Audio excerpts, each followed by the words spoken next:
Hey YouTube, Maria Huggins here from thesilverdiaries.com, and thank you for coming back and joining me again this week. I am going to give you an update on what happened in week number 2, and hopefully I'll be inspiring a few of you to keep going on your journey as well. But before I go any further, I'd like you to hit that like button, leave me a comment, because they actually mean the world to me to hear what you have to say and what you're going through, and hopefully we can share some experiences together. Don't forget to share and hit that notification bell, because it'll help the channel grow a lot and help us reach a lot more people this way. So let me start with a disclaimer. I am not a medical professional. I do not have a medical degree.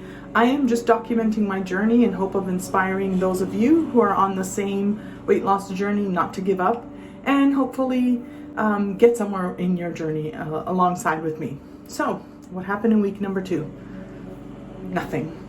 I didn't gain any weight, but I didn't lose any weight either. So I guess status quo is okay. So I did a little research. What happens in week number 2? Turns out that week number 2 is the hardest week for weight loss.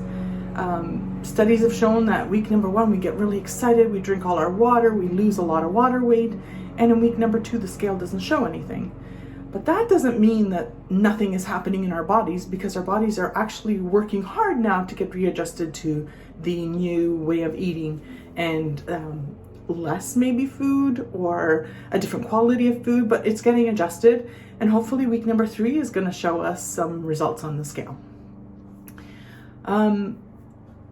The other thing that I really wanted to understand was, am I missing some kind of signals? Is there something I should be looking for that tells me, hey, you've eaten enough? I mean, we've all heard the adages that, hey, your brain takes 20 to 30 minutes to know that it's full, to send the signals down to your belly.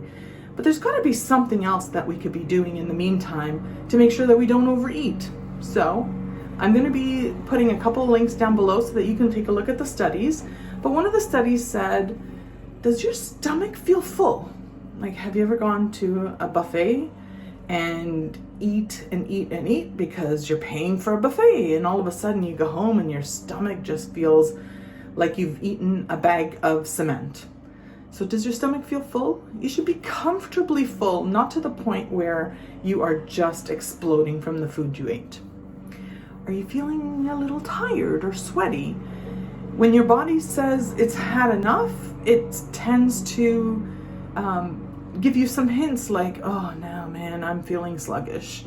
Sluggish is having eaten a little too much. Did you do that with your meals? Are you paying attention to what you're eating? The other thing is, does your nose get a little runny? Like, I know it sounds weird, but does your nose get a little runny? Because for me, I realized now that I've gone through and taken a look at this study that my nose gets a little runny towards the end of my meal. And I never figured out that it had anything to do with my body telling me, hey, stop eating. So now I know to pay attention for that. Do you get any other sensations like goosebumps or anything unusual that you don't normally get? Well, those could be your body telling you, hey, you've had enough to eat. And the last thing, you know, when you dig into your meal, and as soon as you're sitting at the table and you dig in for that first bite, and it's so delicious. And by the time you get to the end of the meal, you're feeling like, well, you know, I've had enough. This doesn't really taste as good as it did for the first bite. That's your body telling you that you've had enough. So to make sure that you're not overeating and that you're keeping your belly satisfied but not over full, let's start paying attention to some of these signals that our body is giving us. Don't give up. We're all here to support each other. I mean, I need your help just as much as I'm hoping that this content will help you. So tell me, how was week 2 for you? Did you have any struggles? Your comments will go a long way to helping me and others on the channel understand their journeys as well. But most of all, make sure you like, share, subscribe, leave a comment. Make sure you hit that notification bell so you don't miss any updates. But remember, thank you, YouTube, because we're in this together. So let's do this together.